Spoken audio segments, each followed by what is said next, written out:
micrófono apagado durante las presentaciones para que todos puedan escuchar a los conferencistas claramente. Tendremos tiempo para preguntas y respuestas y para tener una discusión posteriormente en el webinar y podrán abrir sus micrófonos, levantar sus manos y el moderador les va a dar el piso. We are expecting to take 90 minutes, 1 hour and a half. Esperamos Uh, tomarnos 90 minutos, hora y media. in the slide, if you need a Y certificate, como dicen en, please send it en la to diapositiva, si necesita un certificado de participación, puede escribirnos a través de correo electrónico. uh, wait a second. Ok, un segundo. And so for those of you who are new Para to los the que son nuevos en el proyecto de Interlace y Cities Talk Nature, esta serie, haremos un video pequeño introductorio para que tengan una visión general de lo que es el proyecto y las diferentes entidades que forman parte de él. Carolina, if you can play the video by the Interlace es un proyecto de cooperación internacional que tiene como objetivo restaurar y conectar entornos urbanos en ciudades de América Latina y Europa. Forma parte del programa de investigación e innovación Horizonte 2020 de la Unión Europea. El consorcio Interlace está integrado por 21 organizaciones de 11 países, en los que se destacan 6 ciudades: Envigado, Granollers, Cracovia, Chemnitz, Portoviejo y Ceveima, centros de investigación, redes de ciudades y comunicación.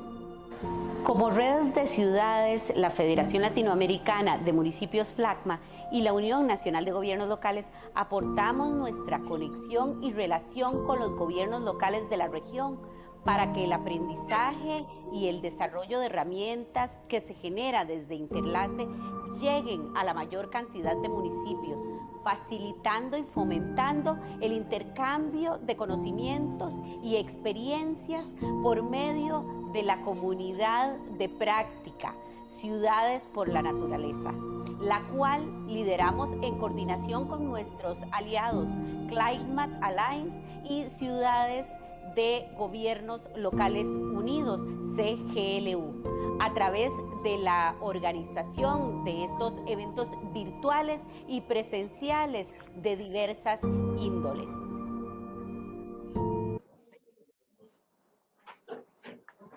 Thank you very much, and sorry for the technical details. So as you see, Muchas gracias. Disculpen los problemas técnicos, pero como pueden ver, es bastante Europe and Latin America, amplia la red con Europa y Latinoamérica y es una comunidad de práctica más amplia donde todos ustedes participan. En este webinar de hoy específicamente vamos a estudiar una de las ciudades participando en el proyecto, la ciudad de Granollers, y otra ciudad que es más un miembro de esta comunidad de City Talks Nature y miembro de UCLG para observar estrategias municipales para la implementación a largo plazo de soluciones basadas en la naturaleza y cómo las ciudades se aseguran que las soluciones basadas en la naturaleza no sean solamente diseñadas, sino implementadas, mantenidas y también que formen parte de la visión a largo plazo de las ciudades y su solución y su enfoque hacia el desarrollo sostenible. Después de escuchar estos dos casos, vamos a invitar a Natalia Burgos del Instituto Ecológico, uno de los miembros y miembro líder del proyecto Interlace, para presentar algunos de los mecanismos de gobierno que han explorado alrededor de las soluciones basadas en la naturaleza para que podamos entrar a una discusión más amplia sobre las lecciones clave de estos dos casos y lo que facilita la implementación a largo plazo de las soluciones basadas en naturaleza, así como los desafíos que vemos en diferentes ciudades que forman parte de este proyecto. so without further ado, and I please remind you to please Bueno, keep sin your más mic. preámbulo, quiero recordarles que por favor mantengan sus micrófonos cerrados para que no tengamos mucha interferencia, especialmente para la grabación de esta sesión. Me gustaría invitar a Xavi Romero, el oficial ambiental del Consejo de la Ciudad de Granollers o del Ayuntamiento, para que pueda compartir el trabajo que ha hecho la ciudad a largo plazo en la implementación que tienen y las estrategias municipales que les ha ayudado a adelantar este trabajo o pasar este trabajo de una administración a otra con los años. Xavi, adelante.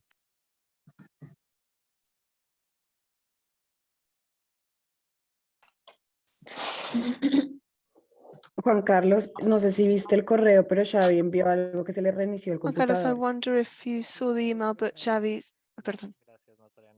No lo había visto. Ok. Okay, I think we'll have to wait for Xavi. So in that case, let's start with. Ok, tendremos que esperar a Xavi, pero en ese caso podemos iniciar con Sofía, quien entiendo sigue conectada. Entonces vamos a comenzar con el municipio de Cuenca, de Ecuador, que también va a estar compartiendo parte del trabajo que ellos han estado haciendo en su ciudad y en las zonas rurales, y también el vínculo entre la zona urbana y las zonas rurales en los servicios municipales. Permítame verificar porque veo que está en una llamada también. Vamos a esperar a Xavi, Computer issues. quien tuvo algunos problemas con su computador. Mientras tanto, que veo que hay más personas que se están uniendo. Sofía, So- can you hear me? Sofía, ¿me escucha? Yes, I can hear you. It's my time. Yeah, we had some technical issues with. Yes. Sí, le escucho. Tuvimos algunos problemas técnicos con Xavi. Su computador dejó de funcionar, entonces se va a conectar más tarde. Si podemos comenzar con usted, sería excelente. Sí, claro que sí, perdón. Can you see my screen? ¿Pueden ver mi Yes. pantalla? Well, thanks. Sí. Bueno, si pueden cambiar, por favor, a la interpretación en español, yo me voy a expresar en ese idioma. Bueno, primeramente un gusto saludarles, gracias a CGLU por esta invitación. Mi nombre es Sofía Arce. Recibo un cordial saludo de la Alcaldía de Cuenca y su Dirección de Relaciones Internacionales. El día de hoy, pues justamente hablando de soluciones basadas en la naturaleza, queremos hablarles desde la experiencia que hemos tenido en la ciudad de Cuenca, especialmente a través de nuestra empresa pública de agua potable, Etapa, a quien voy a mencionar varias veces durante mi presentación. Así que pues bueno, para quienes no conocen un poco de Cuenca, primeramente contextualizar, nosotros estamos ubicados en el Ecuador, en Latinoamérica. Cuenca es una ciudad, es la tercera ciudad en población y también en desarrollo económico y a nivel de Producto Interno Bruto del Ecuador. Tenemos una población de un poco más de 600.000 habitantes y sobre todo la altura a la que está ubicada Cuenca es entre los 2.300 metros a los 4.600 sobre el nivel del mar. Entonces, con ese contexto, también mencionar que Cuenca, bueno, es una ciudad patrimonio cultural de la humanidad por la UNESCO desde 1999 y más específicamente ha sido declarada también por la UNESCO Reserva de la Biosfera del Macizo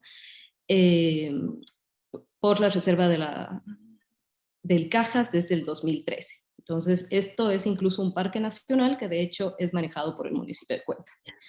Entonces, con ese contexto, quisiera hablarles primero de algunas de las dificultades y retos que hemos enfrentado en los últimos años, sobre todo debido a los efectos del cambio climático, especialmente a nivel de, o bien han sido inundaciones, o bien han sido sequías, que ha afectado, bueno, a la población, a nivel de infraestructura, y sobre todo también en temas de pérdida de biodiversidad, alteración y funcionamiento de los ecosistemas, daños de la infraestructura de servicios básicos, de la red vial, afectación a las viviendas.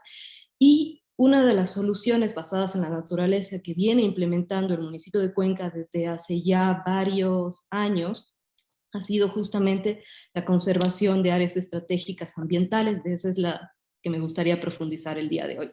¿Qué es lo que hacemos? ¿Y por qué es que se ha dado justamente esta alternativa? Justamente aquí tengo algunas de las imágenes, como les mencionaba, nosotros tenemos cambios extremos a nivel del clima, bien sea por inundaciones, ya que Cuenca está atravesada por 4 ríos, o bien tenemos sequías que incluso nos han llevado a tener racionamiento del agua que consume, del agua potable que consumimos. Es por ello, bueno, que se han implementado algunas de las estrategias de las que les voy a hablar más adelante. ¿Y por qué se han dado estos problemas? Sobre todo, bueno, por la expansión de la frontera agrícola, por la ganadería en páramo, por el cambio de uso de suelo, porque practican deportes extremos en estas zonas, justamente que son zonas de recarga hídrica, y como pueden ver aquí en el mapa, incluso en algún momento se dieron concesiones mineras. Estamos hablando de minería metálica en zonas de recarga hídrica. Entonces, frente a todos estos amenazas, el municipio de Cuenca, como decía, ha implementado la conservación de áreas estratégicas ambientales. En el 2019 teníamos el 44.3% de las áreas de recarga hídrica protegida, que suman alrededor de unas 41.000 hectáreas. ¿Y cómo protegíamos estas áreas? Pues, bueno, primeramente, a través de un programa que se llama Acuerdos Mutuos por el Agua, donde a través de una estrategia con los propietarios de estos predios que son predios de la ciudadanía, buscábamos conservar los páramos, que se conserven los bosques nativos y también los bosques de ribera. Adicional, otro tema muy importante, se ha creado una ordenanza para la creación de áreas de conservación y uso sustentable en el Consejo Cantonal.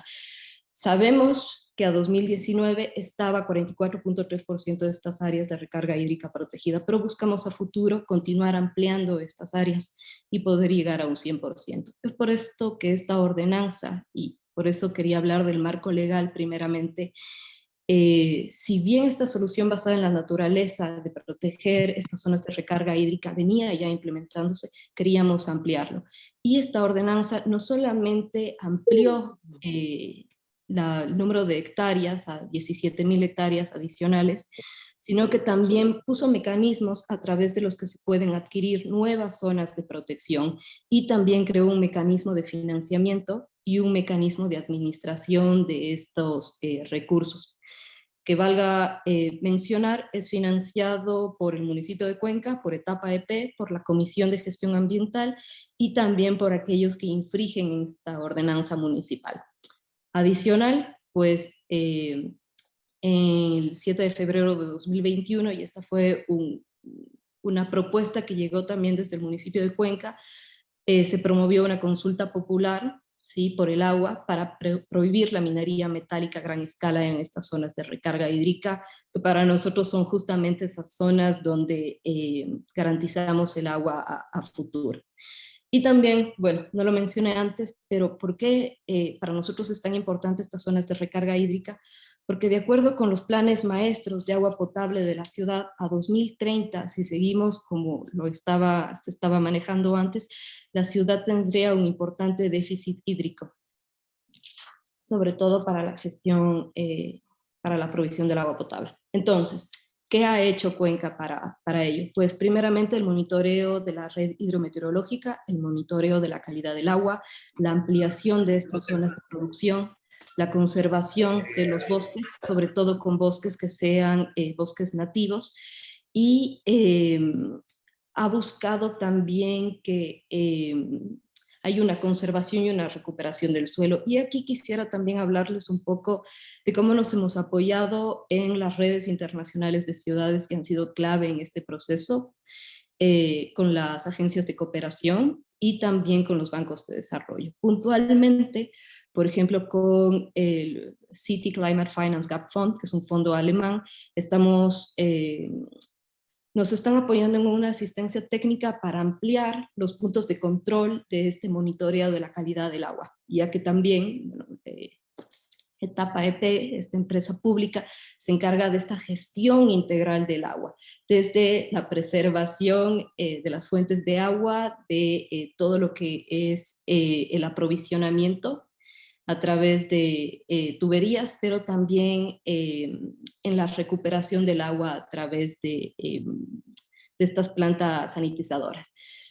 Y adicional, bueno, nos hemos apoyado con agencias de cooperación internacional como es la GIZ para que no únicamente intervengamos en lo que es los ríos, que siempre han estado muy cuidados, sino también en otros espacios como pueden ser las quebradas. Actualmente estamos sacando un pilotaje de cómo se puede intervenir correctamente las quebradas y se está haciendo un levantamiento de todas las quebradas de la ciudad, porque sobre todo estos son espacios o son predios que son de uso privado, ¿sí? Tienen sus dueños y buscan otros fines, pero las quebradas, como muchos de ustedes conocen, son zonas de paso de la fauna, pero también son zonas de desfogue natural en caso de que haya pues, aumento del caudal de los ríos. Y adicional nos apoyamos en la banca de desarrollo, en este caso CAF nos está financiando una nueva planta sanitizadora de agua que garantizará el agua potable para Cuenca hasta el 2050. Entonces, hablando también de estas zonas de protección, ¿por qué también son tan importantes para nosotros? No solamente porque son áreas de recarga hídrica, sino porque son unas zonas de una alta población de mamíferos, de especies endémicas, y especialmente, bueno, tenemos osos andinos en esa zona y la última población del tapir andino de la zona occidental de la cordillera de los Andes. Adicional, pues bueno, como les mencionaba, esta empresa de agua potable de la ciudad se encarga no solamente de esta protección, restauración y gestión de estas áreas estratégicas, sino también del servicio de agua potable, de alcantarillado y también del tratamiento de estas aguas residuales. Y quisiera también hablarles de algunas otras estrategias que está utilizando ETAPA justamente para la conservación de estas cuencas hídricas, y una de ellas ha sido de la educación ambiental, que lo hace ampliamente con todas las escuelas, bien sean privadas o sean públicas del Cantón Cuenca. Gestiona todo lo que son los desechos peligrosos, como pueden ser las pilas, para que no terminen en la basura y después, bueno, con los lixiviados terminen contaminando estas aguas, sino que se encarga, bueno, de recogerlas. También todo lo que es la recolección de aceites, bien sea aceites de cocina o los aceites de los carros, que son, bueno, puestos en desuso por las mecánicas. Y como les hablaba también del programa Acuerdos Mutuos por el Agua, que lo viene implementando ya varios años y que de hecho ha sido acreedor a varios premios internacionales. Y aquí también me gustaría profundizar un poco más en el programa de Acuerdos Mutuos por el Agua, porque creemos que es una buena práctica de colaboración público-privada. Entonces, regresando a lo que les mencionaba antes, a través de Etapa EP se contacta con los dueños de estos predios, que son agricultores, que son granjeros, y se les invita, se les capacita para que puedan conservar el páramo, el bosques nativos y también los bosques de ribera. Y también se trabaja con organizaciones barriales, las juntas de agua comunitarias, y entran también aquí los fondos para agua, los CATS parroquiales, que se encargan de coordinar a las juntas rurales, y también las empresas hidroeléctricas. A través de esta colaboración público-privada, pues se puede garantizar el agua de la ciudad de Cuenca. Y pues bueno, ¿cuáles son algunos de los resultados que hemos tenido de este ejercicio? Pues bueno, primeramente la conservación de la biodiversidad. Como les mencionaba, están desde osos andinos, pumas, ciervos, tapires andinos. Tenemos también datos de que gracias a la conservación de este espacio están reteniéndose casi 55 millones de toneladas de CO2 al año por almacenamiento de carbono. Es un espacio también turístico muy importante. Si alguna vez tienen la oportunidad de visitarnos, bueno, les invitamos a que lo visiten. Es una reserva natural, es un lugar precioso y sobre todo también es un espacio de potencial educación e investigación para distintas áreas.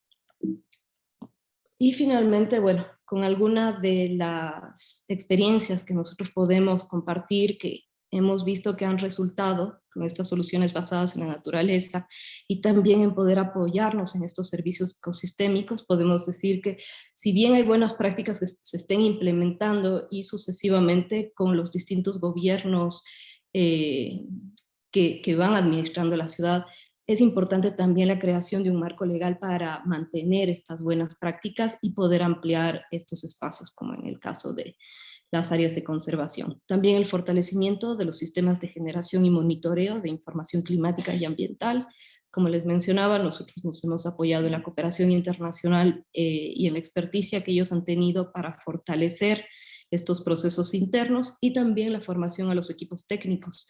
Hemos fortalecido no solamente al nivel técnico de manejo de agua, sino también, por ejemplo, para muchos de los proyectos que hemos manejado, sobre todo para organizaciones como el Fondo para el Green Climate Fund, hemos trabajado con nuestros técnicos para que tengan este enfoque, por ejemplo, de transversalización de lo que es género para todos los proyectos ambientales, y también a nivel municipal para que se tenga la conciencia del tema ambiental, cambio climático, resiliencia para todos los proyectos municipales. Educación ambiental, como les decía, especialmente a nivel escolar, muchas veces los más jóvenes tienen esa fuerza e influencia en el hogar que nos anima a cambiar acciones, ¿sí? Como puede ser no desperdiciar el agua, y también, bueno, el programa Acuerdos Mutuos por el Agua, como les mencionaba, ha sido muy importante para nosotros por esa generación de conciencia que nos ha permitido establecer en los dueños de estos predios para que lo continúen haciendo, y a pesar de que no podamos comprar específicamente esos predios, podemos confiar que, bueno, nuestros conciudadanos van a apoyar este proceso de proteger, restaurar y gestionar de manera sostenible estas áreas estratégicas como son las de recarga hídrica. Muchas gracias. No, muchísimas gracias, Sofía, y sobre todo gracias por enfocarte en estos aspectos de las estrategias municipales a nivel legal, a nivel de acuerdos público-privado, que seguro que van a ser una parte importante de la discusión que tengamos después. Los invito, si tienen alguna pregunta a esta presentación, a la siguiente, de escribirlas en el chat. Después de las 2 presentaciones las recogeremos para contestar así a las diferentes preguntas que tengan. Entonces yo creo que, pues dejando así, creo que Xavi ya está de vuelta y podemos pasar a la presentación de Granollers antes de recoger sus preguntas. Veo que ya hay una para ti, para Cuenca en específico. Después la recogeremos, pero si quieres responderla en el chat también puedes hacerlo. Xavi Romero, de la ciudad de Granollers. Adelante. Bueno, buenas tardes a todos. Muchas gracias, Juan Carlos. Pues es un honor para nuestra ciudad presentar hoy aquí en este webinar, representando un poco a las 6 ciudades de Interlace y con el reto de intentar explicaros en 20 minutos un proyecto de larga duración de más de 20 años. ¿Vale? Un proyecto que también está vinculado con el anterior, porque también el vector agua es el principal, y donde pues vamos a presentar pues, un poco nuestra ciudad y los 2 grandes proyectos de soluciones basadas en la naturaleza de larga duración. Es una ciudad que está en Cataluña, en España, y estamos situados a unos 25 kilómetros de Barcelona. En estos mapas veis el de la derecha, que sería el de nuestra municipalidad, y ya podéis observar que la cruza de norte a sur un río, el río Congost, que en uno de sus márgenes tiene Cancabañas. Estos serían los 2 lugares donde hemos implementado esas soluciones basadas en la naturaleza desde principios de siglo, y que al final pues, nos dan una imagen como esta que recientemente hemos generado para una página web, donde recoge todos los beneficios que a lo largo de los años hemos conseguido en un proyecto que realmente ha transformado la ciudad. Vamos a hacer 2 partes. La primera es un poco el contexto general de todo este proyecto de larga duración, con una presentación histórica de todo el proceso, y luego al final acabaremos con las conclusiones intentando dar algunos consejos a otras ciudades. Pues mirad, esto es el río Congost hace aproximadamente 100 años, con Granollers al fondo.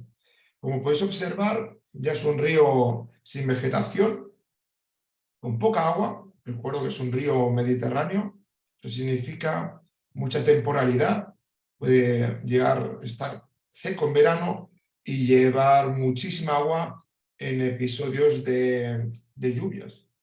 Realmente sorprende a veces el potencial que tiene el río. Aquí vemos una imagen de los años 50, de la primera imagen aérea que tenemos, y vemos un río libre que tiene zonas donde sedimenta, donde erosiona, zonas donde puede laminar una inundación, y una ciudad que aún estaba lejos del lecho fluvial. Eso va a ir cambiando poco a poco y la ciudad se va acercando al río con un crecimiento demográfico que tiene muy importante debido a la llegada de inmigrantes del sur de España hacia la zona de Cataluña, y poco a poco la ciudad se acerca al río, y no solo eso, sino que también hay algunas riadas, no son inundaciones que causan daños a bienes, ni infraestructuras, ni tampoco hubo ningún tipo de víctima mortal, pero sí que es verdad que hay inundaciones en el año 62, en el año 71, y poco a poco la ciudadanía empieza a tenerle miedo al río. No solo eso, sino que ese crecimiento demográfico de la ciudad, prácticamente en 20 años pasa de tener 15.000 habitantes a tener 40.000, pues ocasiona que se creen muchas nuevas industrias, con lo cual la contaminación del río se incrementa muchísimo. En imágenes del 74 ya podéis ver un río sin vida, sin nada de vegetación. Antes no había árboles, pero ahora es que no hay ni una simple hierba. E incluso en la prensa nacional se hablaba que el río más contaminado de España era el Congost, exactamente el Besós, que es en el río en el que desemboca el río Congost justo antes de llegar a la ciudad de Barcelona.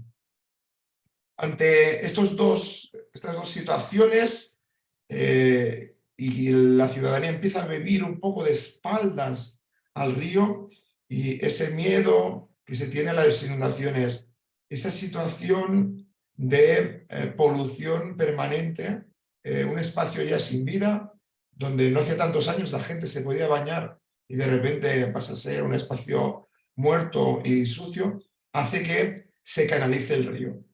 Esta canalización es una infraestructura muy dura, donde su construcción no comporta ningún tipo de miramiento hacia la biodiversidad, y todo lo contrario, lo que se ocasiona es que un río que tenía unos 200 metros de anchura pasa a tener entre 70 y 80 metros. Un río muy estrecho que pierde toda su movilidad natural, y encima se incrementa la presión, ya que esos terrenos recuperados al río se aprovechan para hacer nuevos barrios, para hacer nuevos polígonos industriales. El panorama entonces a principios de los 80 era bastante desolador, y es en ese momento de realmente hundimiento del río donde aparece la primera señal de recuperación, y es un plan urbanístico que se aprueba en 1984. En ese año se aprueba la protección del río, también de alguna otra zona natural del municipio, y se evita un proceso que había sucedido en otros ríos, rieras y torrentes de nuestra zona, donde los ríos pasaban a ser, pues como es en este caso, un colector de aguas que incluso se utilizaba de aparcamiento. Con esa herramienta urbanística, ese master plan de Granollers, se consigue evitar que haya esta evolución, y es la primera figura de protección del río. El segundo paso de protección, y seguramente de gran mejora, es que por fin se consigue en el año 1992 la construcción de la depuradora de aguas residuales de Granollers. Es la primera depuradora que se hace en el río Congost. Posteriormente se desarrollan unas cuantas más río arriba, con lo cual ya dejan de llegar aguas residuales directamente al lecho fluvial, hecho que provocaba problemas considerables de calidad del agua. Pero esos primeros indicios de recuperación tienen un primer obstáculo, se encuentran con una primera situación adversa, y es que se malinterpreta qué es recuperar un río, y lo que se intenta conseguir es, en este río estrecho y que cruza el centro de Granollers, crear un jardín, crear un parque urbano dentro del lecho. Mira una imagen de 1994 donde se generan dos caminos de tierra en el lecho fluvial, el río está canalizado rectilíneo en el centro y además pues, se hace una zona de césped donde se llegan a realizar conciertos, actividades escolares, etc. Pues en ese mismo año hay una avenida de agua muy importante y en otoño ya desaparece completamente lo que era esta zona verde muy forzada en un cauce natural, pues evidentemente hay una eliminación completa de esa solución y durante muchos años los ciudadanos de Granollers recuerdan esa inversión económica baldía, infructuosa, que significó pues, un antes y después para los proyectos de restauración fluvial en Granollers. Ya a finales de los 90 también se hacen otras actuaciones de recuperación que seguramente, según los estándares actuales, no serían en ningún caso soluciones basadas en la naturaleza porque implicaban mucha infraestructura gris para protegerse completamente ante inundaciones. Eso significa mucho hormigón en el río, otra vez obras sin ningún tipo de miramiento hacia la conservación del hábitat. ¿Cuál es el primer gran proyecto que se desarrolla alrededor del río para recuperar un poco su naturalidad?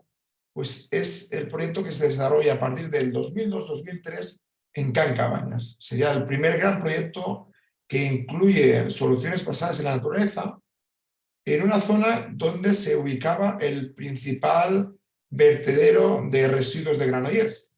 En esa época se recibe un financiamiento europeo para clausurarlo y se aprovecha para hacer un proyecto donde se construye un humedal construido de tratamiento terciario de las aguas. ¿Qué es esto? Esto es una infraestructura verde que recibe las aguas salientes de la depuradora de aguas residuales y hace un tratamiento natural extra donde tanto el efecto de la radiación ultravioleta más todo un sistema diseñado por la Universidad Politécnica de Cataluña de zonas profundas y zonas someras consigue una depuración natural del agua. Esto en aquella época no se sabía, pero ya era una solución basada en la naturaleza que ha sido realmente muy exitosa porque también creó un hábitat natural. Ese primer proyecto piloto, que fue muy satisfactorio, siguió de otra serie de infraestructuras verdes que se fueron desarrollando en el polo ambiental de Can Cabañas. Aparte de la depuradora, del humedal que hemos comentado, también se construyó una planta de compostaje que recicla todos los residuos orgánicos. Se construyó también un centro de educación ambiental para escolares y también posteriormente se construyó un sistema de reutilización de agua que produce agua regenerada, que es un gran paso que actualmente tenemos hacia la economía verde y circular de la ciudad. Es decir, ese sistema de humedal se ha acompañado de otro tipo de tecnologías que nos está permitiendo hoy en día tener agua reciclada para regar la ciudad. Esencial en un episodio de sequía, como está sufriendo Cataluña actualmente, donde tenemos restricciones de agua y este tipo de agua es la única que no tiene ningún tipo de limitante. Pues ya veis que un pequeño proyecto piloto ha ido creciendo y no solo ha tenido beneficios ambientales, sino que también socialmente ha estado muy bien recibido y tenemos en la zona de Can Cabañas entre 400 y 600 usuarios al día.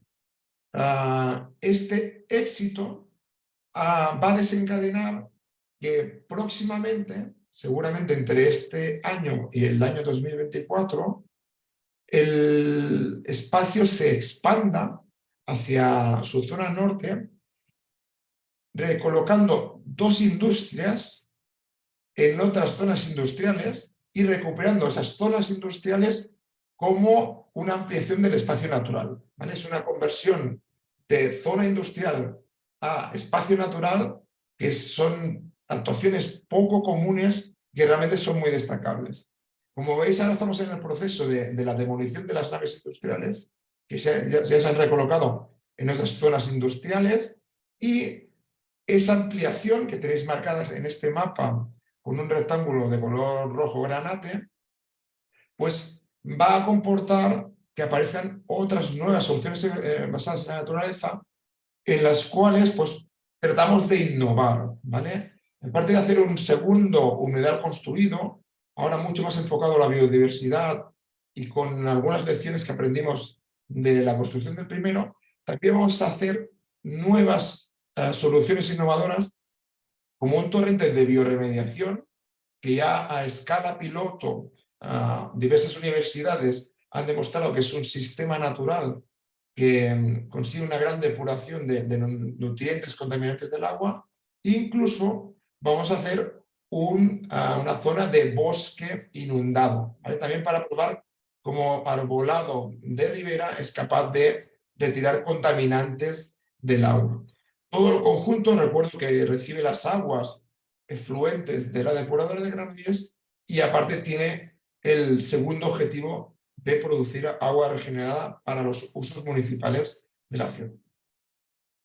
Pues pasaremos a explicar lo que sería el segundo gran espacio donde se han desarrollado soluciones basadas en la naturaleza, y sería en proyectos de restauración fluvial en el río Congost, especialmente en la zona periurbana, ¿vale? En zona justo a las afueras de la ciudad de Granollers.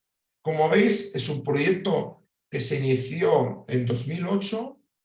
Ya en 2006 hubo unos primeros intentos de hacer recuperaciones y se ha alargado hasta la actualidad. Es un proyecto de muchos años de trabajo donde en general se ha tratado de recuperar la vegetación de ribera, se han hecho muchos esfuerzos para erradicar la vegetación exótica invasora y se ha sido innovador intentando retirar aquellas estructuras hidráulicas obsoletas, estructuras, por ejemplo, como traviesas de hormigón, algún muro de encauzamiento, en zonas donde no había riesgos hidráulicos de inundación, para intentar dotar de naturalidad y recuperar la dinámica fluvial del río en esa zona urbana. A la derecha tenéis un esquema de 1,5 kilómetros de río, en el cual se han desarrollado 12 proyectos y se ha recuperado completamente la conectividad longitudinal del río en esta zona periurbana. Un ejemplo muy gráfico sería este, ¿vale? Donde se integró el muro de encauzamiento en una zona donde el margen era una zona rural y no había ningún riesgo de inundabilidad, pues se ha recuperado la conectividad ecológica para la fauna, la flora, entre el lecho fluvial y lo que sería esta zona rural. También estas imágenes me valen un poco para explicar cuál ha sido nuestro modelo de gobernanza, el cual se ha basado en dotar de todos los recursos posibles al lecho fluvial para recuperar la biodiversidad y, por otro lado, reservar los márgenes fluviales, lo que es la riba, para hacer paseos fluviales, para hacer parques fluviales donde de manera compatible se hace un uso social. Es decir, siempre se evita el uso social del lecho fluvial, que se reserva para la naturaleza, y en cambio se dota de infraestructura en la zona del camino y parques fluviales para que las personas puedan disfrutarlo yendo a correr, yendo a caminar o disfrutando de la naturaleza. Todo esto puede quedar muy bonito cuando yo lo explico, pero luego en alguna ocasión nos ha pasado que estamos trabajando en publicaciones científicas, necesitas de alguna manera evidencias para corroborarlo.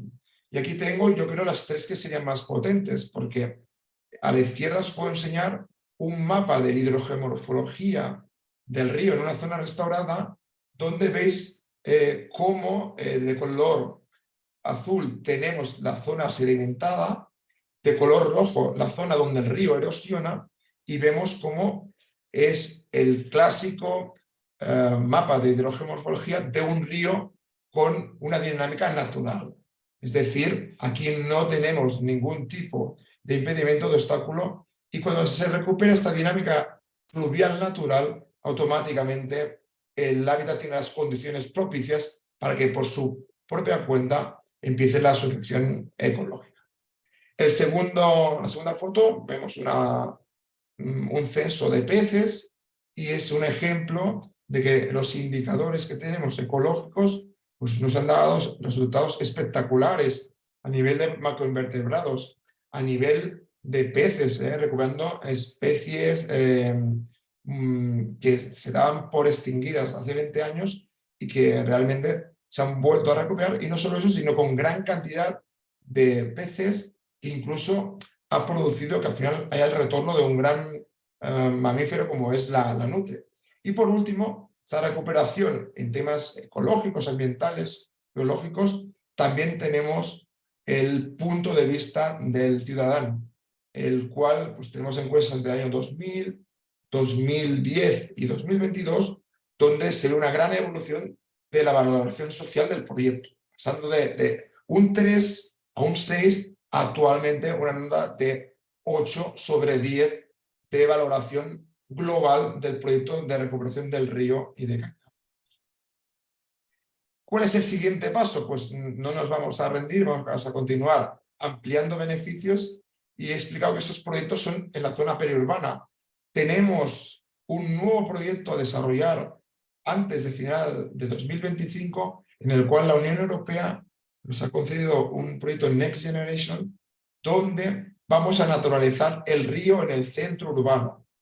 Ese río vamos a intentar que nos lleve la naturaleza hacia el centro de la ciudad, y por eso se va a eliminar una carretera que cruza el parque fluvial, y esa carretera se va a recuperar como nueva zona vinculada al río y una ampliación de la zona verde. No solo eso, sino que desde este parque urbano vamos a hacer que diversas calles sean corredores urbanos que nos lleven la naturaleza hacia dentro de la ciudad, ya sea pues, con incremento de zona arbolada, haciendo calles más permeables con algún jardín de lluvia y generando un par de barrios tranquilos.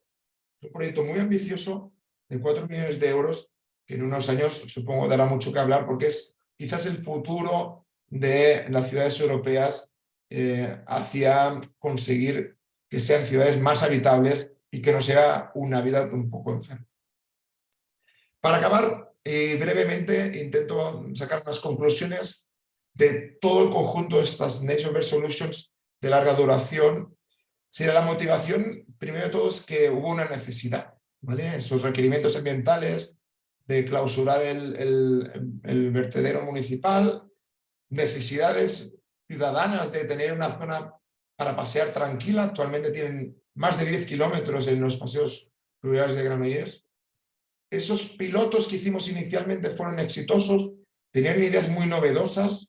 Realmente eso ayudó a la buena acogida general, tanto del ciudadano como de los políticos, que al final este proyecto empezó un poco aprovechando alguna oportunidad de financiamiento, al final se lo hicieron un proyecto muy suyo. ¿Qué estrategias hemos seguido? Pues hemos promovido siempre proyectos que incorporen recuperación ambiental y recuperación social.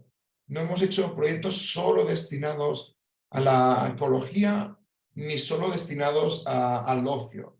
Al final son proyectos que tienen que ir de la mano y eso multiplica sus beneficios. También esos proyectos se han acompañado luego de programas, de planes, de normativas locales para su protección y gestión. Y siempre hemos intentado que en todo este proceso participen actores relevantes, la universidad, las autoridades del agua, un poco a grupos locales vinculados con la naturaleza, que también han tenido su papel destacado en todo el proyecto. ¿Qué estrategias nos fallaron? Pues, por ejemplo, los planes de comunicación. Aunque la nota global del proyecto de recuperación sea muy buena, un notable, la gente está contenta en general con el conjunto del proyecto, aún existen algunos estereotipos hacia el río, de que el río está sucio, que el agua aún está contaminada. También hay algunos prejuicios hacia la vegetación, que hay demasiada vegetación y puede ser peligroso para las inundaciones, que contrastan con las evidencias científicas que demuestran que la calidad del agua ha mejorado muchísimo, invirtiendo millones de euros incluso para conseguirlo, que la vegetación de ribera es la que toca, en este caso, porque es autóctona, que tiene resiliencia ante las inundaciones, pero esa información aún no ha llegado al ciudadano de pie y creo que es algo que tenemos que mejorar de cara al futuro. Y acabo con consejos para transferir a otras ciudades, me los podéis permitir. Y una es que hay que trabajar año tras año. Este proyecto, sobre todo del río, no ha habido ningún año que no haya hecho algún tipo de actuación física, que no haya aprobado algún informe de seguimiento, algún estudio, que haya solicitado alguna ayuda. Al final, ese trabajo continuo da resultados. No puede ser proyectos puntuales, porque si no tampoco creamos un relato, el storytelling del proyecto. Necesitamos al final tener la idea clara de cómo explicar estos proyectos, explicando la necesidad y cuáles son sus beneficios. Si tú tienes ese relato bien claro, al final también seguramente hasta a nivel ciudadano y político va a ser mucho más aceptado, ¿no? Para ese relato necesitarás a veces tener datos científicos. O sea, es importante no olvidar acompañarse del sector académico, que es realmente quien te puede justificar que esa inversión económica va a tener unos beneficios sociales, económicos, ambientales. Y por último, hay que soñar o luchar para que estos proyectos duren tantos años, para convertirlos, que sean al final una estrategia estrella, ¿vale? Que sea una política principal de la ciudad. Cuando se llega a ese nivel, que un poco ha conseguido el río con Cosengrano, y al final es mucho más fácil que se abran todas las puertas de cualquier tipo de propuestas, de cualquier tipo de proyecto, incluso aventurado, ¿no? Por ejemplo, este último que explicaba, de eliminar zonas, carreteras para recuperarlas para el río, para el parque, son apuestas realmente atrevidas que solo un proyecto muy sólido y consolidado puede llegar a conseguir. Pues nada más, muchas gracias por vuestra atención. Thank you very much, Xavi, for that very Sí, muchas insightful. gracias, Xavi, por esta presentación de tanto conocimiento. Fue muy interesante ver sus conclusiones finales sobre la importancia de contar un relato, pero también la importancia de hacer monitoreo y evaluación del impacto de los diferentes proyectos que implementaron año tras año. También escuchamos de Sofía la importancia de los marcos legales para el desarrollo de este tipo de zonas de conservación a nivel municipal y el desarrollo de estos acuerdos mutuos para incluir al sector privado y también a los propietarios privados para que este terreno que se intervenga se pueda utilizar, que no es público. Y sé que en el caso de Granollers la mayoría de las intervenciones han sido en, digamos, la ribera, y es muy interesante ver los diferentes contextos. En términos de la financiación, voy a volver a una de las preguntas que tenemos en el chat. Ambos estaban hablando y resaltando los recursos que provienen del trabajo con otras corporaciones regionales y también bancos de desarrollo o la Unión Europea. Pero Carolina nos preguntaba, ¿qué puede hacer una ciudad para que un proyecto de solución basada en la naturaleza sea atractivo para la financiación? Entonces, creo que aplica tanto en el caso de Granollers y de Cuenca, donde hablan de estos acuerdos o estas alianzas en público-privadas, ¿cómo lo hacen en sus municipios? Gracias, Juan Carlos. Bueno, sí, sobre todo, claro, el financiamiento ha sido complejo, no lo voy a decir que no. Acuerdos Mutuos por el Agua, este programa que lo manejamos desde hace varios años, ha funcionado porque ha sido un trabajo muy cercano con los dueños de esos predios. Pero esta nueva ordenanza, este nuevo fondo que se creó para la compra de nuevos predios, surge también como alternativa porque, y eso no lo mencioné durante mi presentación, y es cuáles han sido los retos que hemos tenido con la adquisición de nuevos predios, y es que muchas veces, bueno, para financiar estas compras o estas obras, nosotros recurrimos a la Banca Internacional de Desarrollo. Pero lo que es adquisición de predios es una salvaguarda dentro de lo que es o los fondos no reembolsables o el financiamiento para estos tipos de proyectos, porque para la banca potencialmente implica un desplazamiento de la población. Entonces, hemos tenido que financiarlo con recursos propios del municipio a través de estrategias, como decía también, de estas tasas para quienes infrinjan esta ordenanza, bueno, pues va fondeando este fondo para en el futuro poder ir comprando más predios e igualmente etapa a través de, bueno, mecanismos que tienen, se van fondeando, pero realmente ha sido muy complejo, ¿sí? Obtener el financiamiento para poder ejecutar estos proyectos, a pesar de que la ciudadanía es muy consciente de la necesidad de preservar el agua, de las zonas de recarga hídrica, de protección de humedales. Esta consulta popular que mencioné, bueno, pues ganó eh, con un importante porcentaje el sí, de sí proteger las fuentes hídricas, pero aún así, financiarlo ha sido muy complejo. Thank you. Yeah, Xavi, go ahead. Okay. En el Adelante, caso Xavi. todo el financiamiento de las soluciones basadas en la naturaleza ha sido público y ha venido de todos los niveles, financiamiento propio, regional, nacional y europeo. Y no tenemos mucha experiencia en el tema de qué oportunidades tiene el sector privado en la implantación de soluciones basadas en la naturaleza. Ahora bien, yo creo que estamos en esta primera etapa donde este tipo de proyectos son básicamente promovidos por el sector público, pero sí que hay previsiones de que el sector privado empiece a ser un nuevo actor. ¿Cómo se puede llegar a beneficiar? Pues quizás es pronto para comentar, pero seguramente cuando se legisle un poco más, es posible que proyectos implementados de soluciones basadas en la naturaleza puedan servir para compensar emisiones, para también que el comportamiento corporativo de desarrollo sostenible de la empresa pueda justificar su huella ecológica a través de su financiamiento de soluciones basadas en la naturaleza en proyectos que pueden hacer en su ciudad, en su municipalidad. Por lo tanto, ahí se abre una vía donde puede haber una situación win-win, donde pues, se pueden implementar más soluciones basadas en la naturaleza en zonas públicas, privadas, y también la empresa tenga ese beneficio derivado de que se compensa emisiones o que su comportamiento en temas de desarrollo sostenible también se ve beneficiado. Thank you very much, Xavi. And yeah, just hearing to you, I Muchas was gracias, Xavi. Sí, escuchándolo, me acordé de un ejemplo, creo que es de Sao Paulo, que escuchamos en una conferencia de espacio público hace unas semanas, y mientras limpiaban todo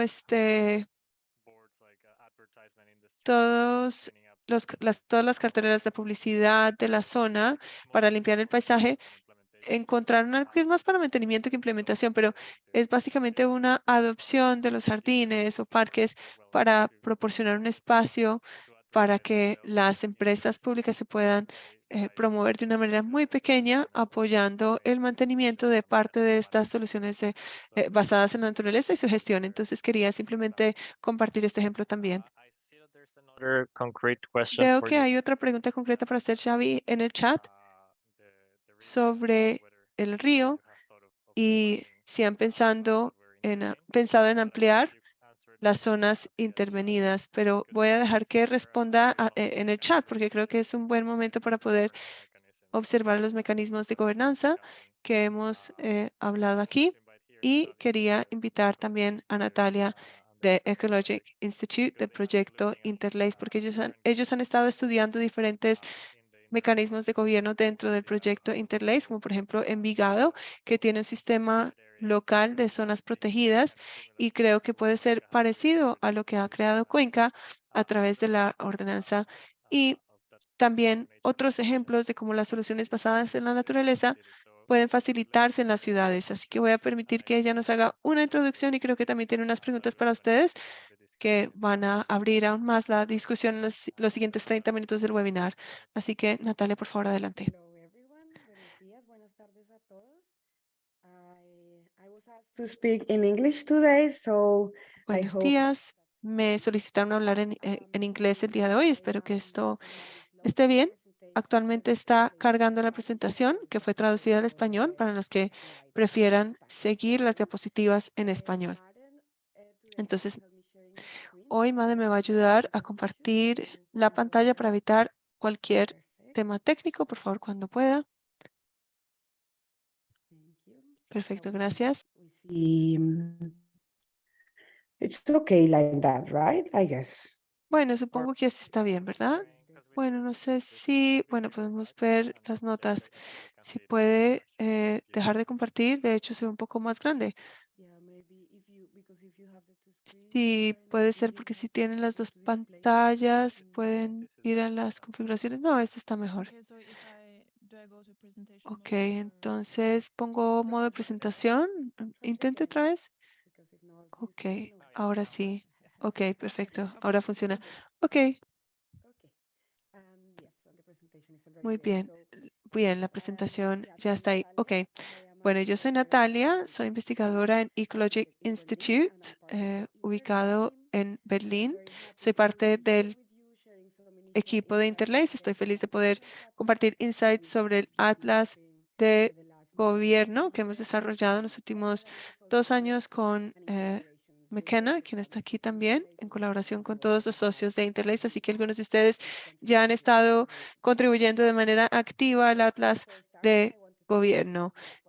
Antes de comenzar, quería mencionar que ustedes son parte del grupo afortunado que va a recibir los primeros insights de los resultados del Atlas de Gobierno, porque vamos a tener el lanzamiento oficial en el siguiente evento de Cities Talk Nature en Chemnitz, en Alemania. Espero que sea un abrebocas para que después quieran explorar aún más el Atlas de Gobierno tras su lanzamiento oficial. Siguiente, por favor.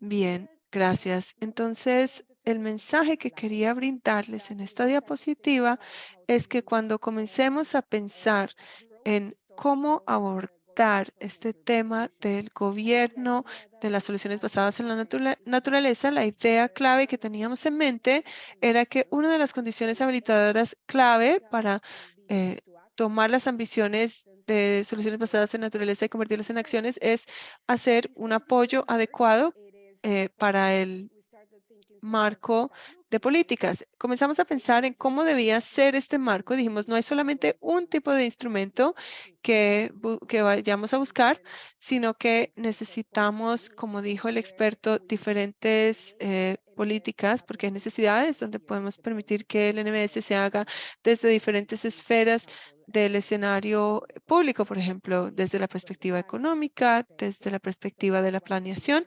Así que ese era un punto y decidimos conceptualizar diferentes instrumentos de política que pueden ayudar a transversalizar las soluciones basadas en naturaleza e instrumentos para poder fomentar las acciones de NBS. Algo más en lo que nos enfocamos fue el gobierno. Entonces, un enfoque de gobierno quiere decir que estos instrumentos se pueden convertir en mejores prácticas en el sentido que fomentan o pueden fomentar una perspectiva colaborativa para incluir a diferentes interesados o partes interesadas. We worked hard to find Y examples trabajamos arduamente para encontrar ejemplos de ciudades a través del mundo que realmente están trabajando en estos temas ya de fomentar la acción de los NBS por medio de instrumentos de política siguiente. Ok, entonces el Atlas de Gobernanza Urbana es un índice que sigue siendo, estando bajo los últimos amendments antes del lanzamiento. Esto realmente es una herramienta interactiva en línea, una base de datos con más de 250 instrumentos de políticas que fue co-creado, como mencioné, con Lovitch y ojalá que tendremos más idiomas disponibles pronto. El propósito es inspirar la acción global por medio de instrumentos de buenas prácticas.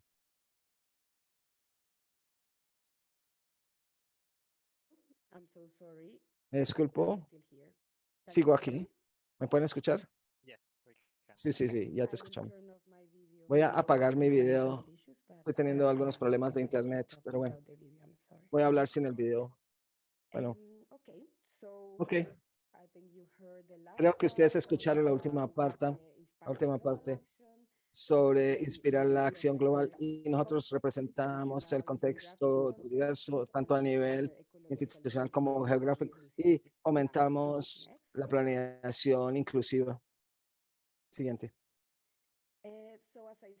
Como les dije, incluimos diferentes tipos de instrumentos, 4 tipos específicos que clasificamos en lo legislativo, regulatorio y estratégico, y también instrumentos económicos y fiscales, operativos o basados en argumentos, y conocimiento, comunicación e innovación, instrumentos. Estos instrumentos, es importante mencionar que esos instrumentos pudieran ser iniciados por el gobierno, pero también decidimos nosotros incluir estos instrumentos o estas iniciativas, que eran iniciativas desde abajo hacia arriba o bottom-up, que más adelante se institucionalizaron o se reconocieron por los gobiernos, porque entendemos que hoy en día, desde la perspectiva de gobernanza, nosotros solo estamos hablando sobre los gobiernos. Los gobiernos son los actores claves, pero también sobre el rol tan importante que tienen las comunidades y en la acción de soluciones basadas en la naturaleza. Siguiente. Ok, entonces, algunos de las primeras perspicacias que vemos en el mapa, tenemos 250 instrumentos y tenemos un enfoque, como les dije, sobre Latinoamérica y sobre los países europeos. Un gran esfuerzo para trabajar con muchos diferentes actores en todas las regiones y pudimos tener una buena cobertura geográfica en términos de instrumentos. Hasta el momento tenemos 151 instrumentos europeos y 91 instrumentos CELAC, y también decimos incluir 8 instrumentos de diferentes regiones como Oceanía, África, Sahara, Norteamérica. Como estuvimos en contacto con casos muy interesantes y queríamos tomar esta oportunidad para mostrar algunas cosas que estaban sucediendo en otras latitudes. Siguiente. Ok, entonces aquí, como les dije, esto simplemente es una abreboca. Lo que encontramos en estos 250 instrumentos en el Reino Unido, los dos más representativos son los instrumentos legislativos, que tienen más o menos el 40%, y los instrumentos basados en acuerdos con más o menos un 30% de los 151 instrumentos. Y en CELAC, en nuestra región, aún estamos teniendo una dominancia prominente de instrumentos legislativos, por ejemplo, la producción de leyes, estrategias, desde arriba hacia abajo, top down, sigue siendo un factor clave de cómo estamos habilitando soluciones basadas en la naturaleza en la región CELAC. Y los otros instrumentos más o menos están distribuidos, pero todos están siendo utilizados actualmente en las dos regiones. Siguiente. Aquí puedo hablar bastante, mucho tiempo, pero no quiero tomar mucho de sus tiempos para poder entrar en la discusión, pero quería resaltar esto.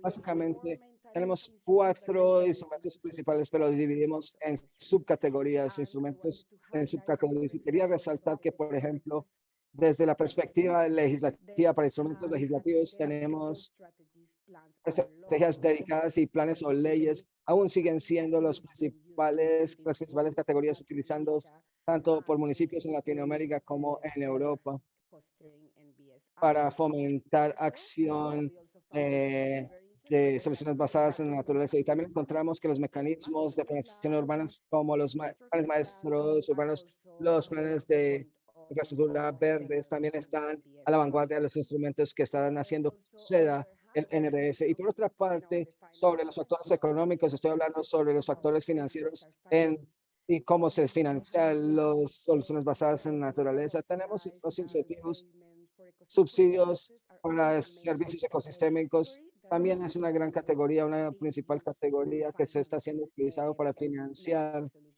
las soluciones basadas en la naturaleza en ambas regiones. Y también encontramos la última categoría, aunque hayan menos instrumentos, sigue siendo interesante en términos de lo que encontramos, porque encontramos muchísimos ejemplos de colaboraciones entre municipios, entre el sector privado y el sector público, también colaboraciones entre la comunidad y los gobiernos. Entonces los invitamos a que ustedes revisen más cercanamente estos tipos de instrumentos en el Atlas de Gobernanza Urbana, porque nos muestran muy buenos ejemplos en términos de acuerdos de gobernanza que apoyan soluciones basadas en naturaleza. Otro breve hallazgo es que, como les dije antes, básicamente la mayoría de los instrumentos que encontramos siguen siendo iniciados por los gobiernos. Entonces, quizás esto es una invitación de también fomentar las iniciativas basadas en las comunidades y sus reconocimientos por el municipio, reconocerlos, el municipio debe reconocer. Y otra cosa es que en el año de implementación o cuando se decide implementar un instrumento de política, podemos ver un pico comenzando en 2010 y después 2013, y obviamente esto tiene mucho que ver con importantes políticas internacionales que fueron implementadas. Por ejemplo, en Europa, que trabajaron en estrategias de infraestructura verde, y obviamente más o menos después de 2014 vimos el movimiento de abogacía para NBS a través de Europa. Siguiente. Sí. Y para terminar, porque creo que ya se me acabó el tiempo, solo quiero contarles sobre un par de observaciones que McKenna y yo tuvimos después de revisar más de 250 instrumentos de soluciones basales de la naturaleza. Y esto es una abreboca para que ustedes revisen el lanzamiento. Primero que todo, para la región CELAC, los NBS son instrumentos o instrumentos de políticas, normalmente no tienen etiquetas NBS. No estamos encontrando, por ejemplo, algo como soluciones basadas en la naturaleza, implementación de estrategia o leyes NBS, pero frecuentemente sí se utilizan para apoyar la adaptación, la cambio climático, gestión de aguas y reducción de esas políticas. Otro segundo hallazgo es que la mayoría de los instrumentos fueron diseñados e implementados desde arriba hacia abajo, top-down, especialmente a nivel legislativo y los instrumentos regulatorios y estratégicos. Y como mencioné, hay un alto potencial de trabajar más de abajo hacia arriba. Y otro tercer rasgo es que existe potencial para utilizar instrumentos para complementar, especialmente los que yo mencioné sobre conocimiento, comunicación, innovación, cuando lanzamos los que están trabajando de acuerdos. Y también estos abordajes colaborativos con el gobierno son muy comunes en Latinoamérica, sin embargo, están a muy baja escala en Europa. Y los ingresos de los cobros por daños ambientales y los impuestos municipales muchas veces se utilizan para financiar las implementaciones, pero los subsidios, incentivos son más comunes que estos incentivos. Siguiente y última diapositiva, eso es todo. Gracias por escuchar. Pueden contactar a McKenna o me pueden contactar a mí a través de estos emails que estoy colocando en la pantalla. Nos mantendremos al día sobre el lanzamiento oficial y espero que estén tan emocionadas como nosotros con esta investigación que hicimos y con los 250 ejemplos que nosotros creamos para ustedes para poder consultarlo. Gracias. Muchas gracias, Natalia. Qué tan emocionante que en un par de semanas vamos a poder verlo. Y ojalá, si no han incluido los ejemplos de cuencas, quizás pudiéramos agregarlos después o posteriormente. Es interesantísimo ver las clasificaciones que nos hiciste en los diferentes, porque alinea mucho con la presentación que Sofía y Xavi estuvieron haciendo antes sobre los factores y los acuerdos legislativos y los planes de comunicación. Si tienen alguna pregunta, pudiéramos responderlos, pero regresando a las preguntas que tuvimos sobre las reflexiones que le hicimos a Xavi y a Sofía, porque Xavi mencionó cómo su plan de comunicación en algún momento no era suficiente o fracasó. Y yo creo que Sofía quería darle tiempo para reflejar sobre esto, pero si tienes alguna estrategia o planes que hicieron ustedes que no funcionó, si puedes compartir lo que no funcionó con nosotros, esto sería muy interesante conocerlo. Entonces, solamente te hago esa pregunta para que pienses, reflejes sobre ella. Pero Natalia, si querías agregar algo específico sobre para Xavi o Sofía también. Sí, claro que sí. Y después voy a hablar voy a hacer mis preguntas en español después de esto. Muchas gracias por la presentación. Es muy interesante ver todo lo que están haciendo.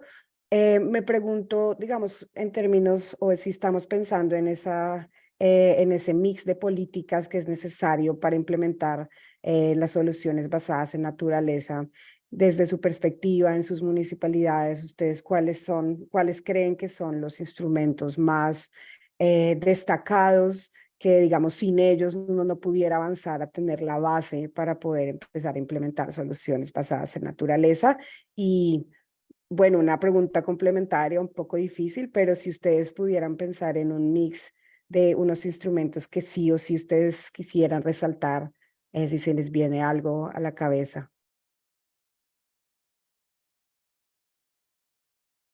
Pues bueno, de instrumentos, creo que aparte de los tradicionales, ¿no? Que sería un poco la normativa que se puede generar incluso a nivel local de ordenanzas y también lo tradicional de tener una buena planificación, también añadiría pues otro tipo de acuerdos más amplios. Por ejemplo, nosotros tenemos lo que serían convenios de custodia fluvial, en el cual no es solo el municipio de Granollers que tiene ese convenio de custodia, sino que también otros municipios del río también participan conjuntamente con la Agencia Catalana del Agua.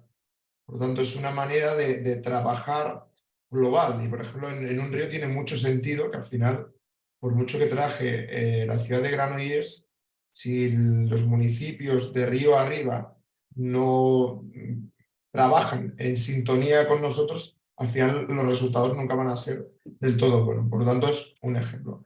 Otro ejemplo sería también dotarse de instrumentos participativos, y en eso Interlace nos ha sido de gran ayuda, porque Interlace nos ha hecho crear un foro Interlace, que le llamamos nosotros, que es un grupo de trabajo de unas 30 personas vinculadas a la ciudad de Granollers y a la naturaleza, que nos opinan del desarrollo de los proyectos que vamos haciendo y nos retroalimentan un poco algunos de los proyectos que queremos hacer.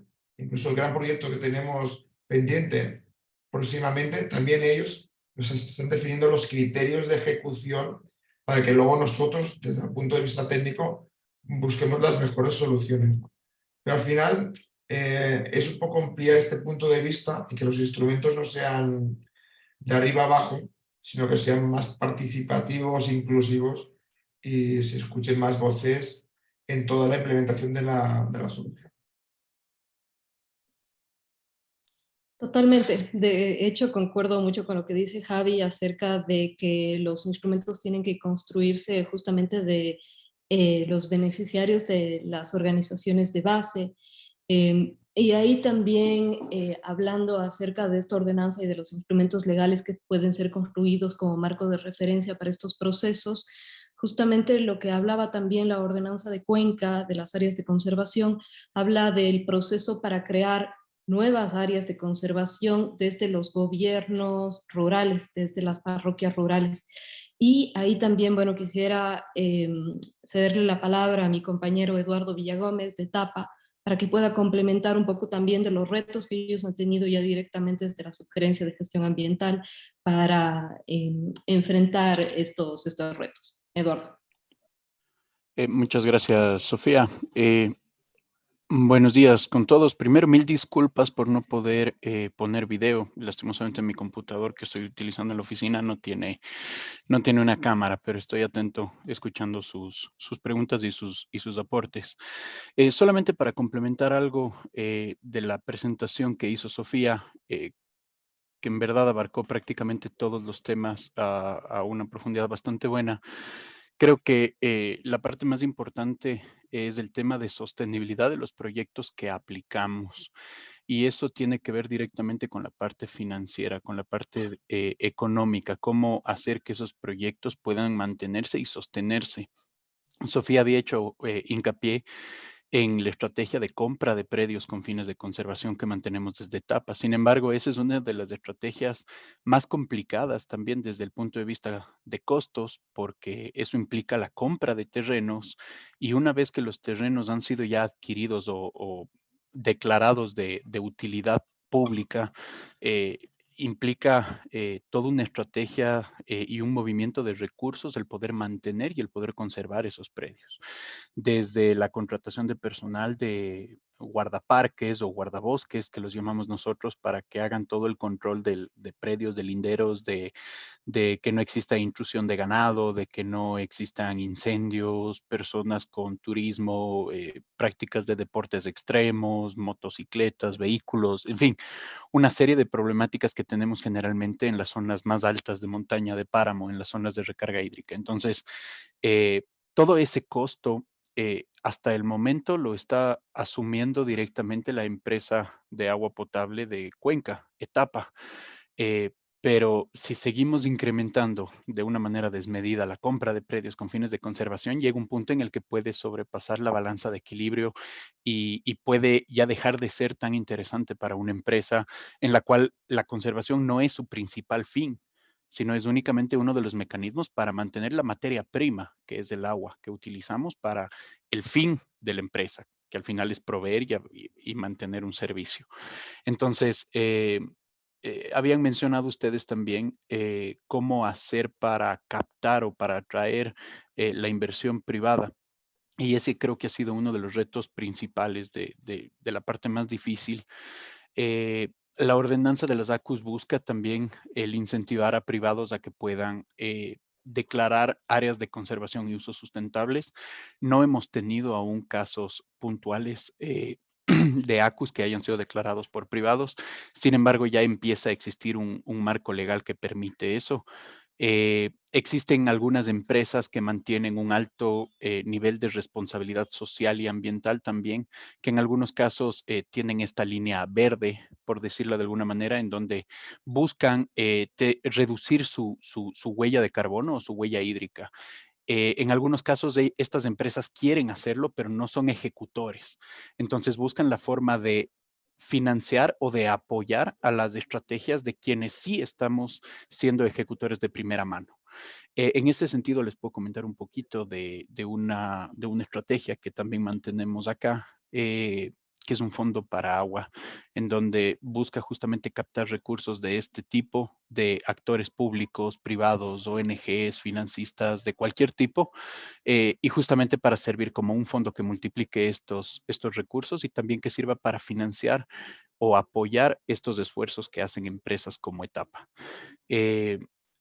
Tenemos algunas ideas, tenemos algunos proyectos en mente que lo estamos trabajando, pero creo que para hacer mi intervención un poquito más corta, creo que con eso aportaría en la respuesta. No sé si hay alguna otra pregunta adicional, quedo atento.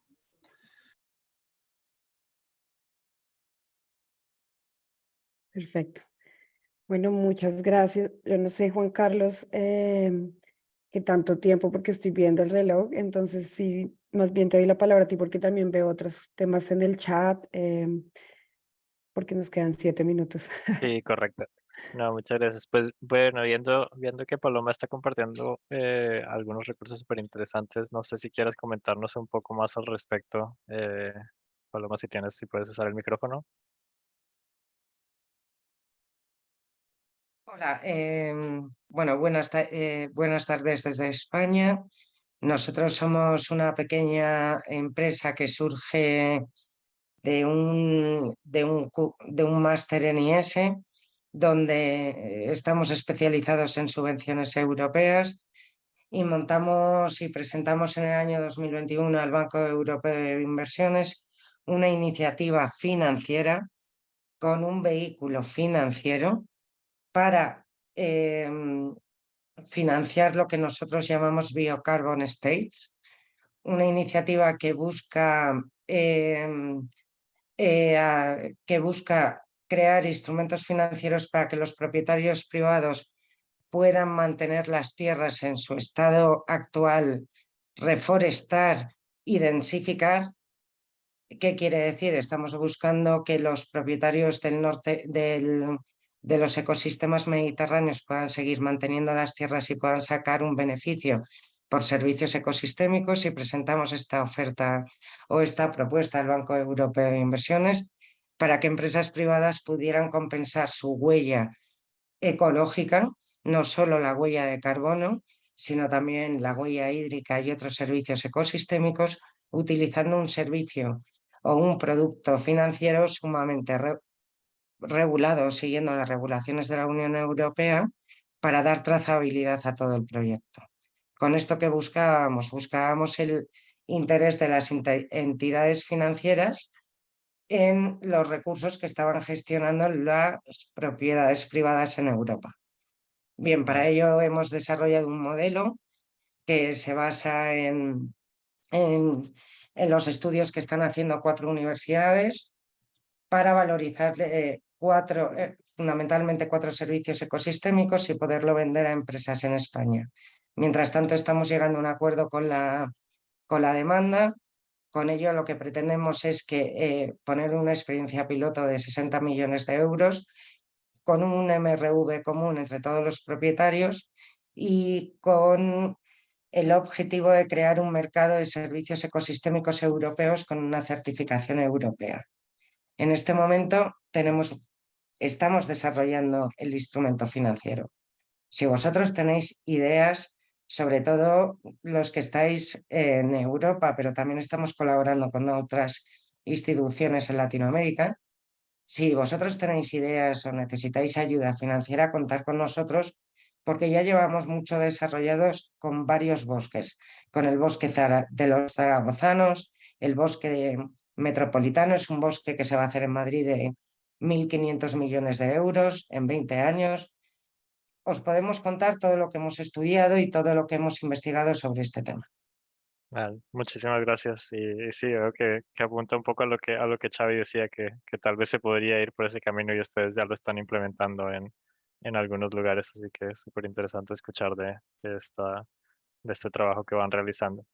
Y bueno, ya viendo que solo nos quedan 3 minutos, creo que voy a empezar la conclusión del evento.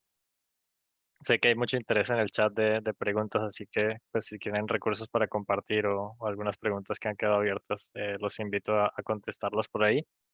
Eh, y bueno, antes de empezar con el cierre, primero les queremos pedir que nos ayuden con esta encuesta que hacemos en los webinarios para saber cómo podemos mejorarlo en términos de tiempo, contenidos, los temas que tratamos. Así que verán en el chat el enlace para que, bueno, al finalizar o ahorita en los últimos minutos lo contesten y nos den sus impresiones y recomendaciones.